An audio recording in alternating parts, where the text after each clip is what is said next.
5. odlomak. Pitanje. Na osnovu čega znamo da nije uzaludno tragati za Bogom?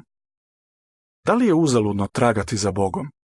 Nije, zato što On želi da ga nađemo.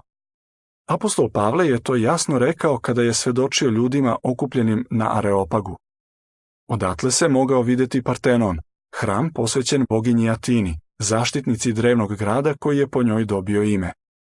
Zamisli da si bio tamo dok je Pavle govorio o Bogu koji je stvorio svet i sve što je u njemu i dok je objašnjavao da on ne prebiva u hramovima sagrađenim rukama.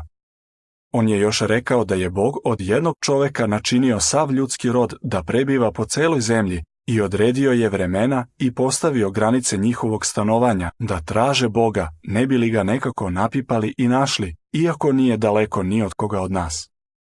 Dela apostolska 17, 24-27. Ljudi zaista mogu pronaći Boga. Više od 7,5 miliona Jehovinih svedoka pronašlo je Boga i istinski ga vole.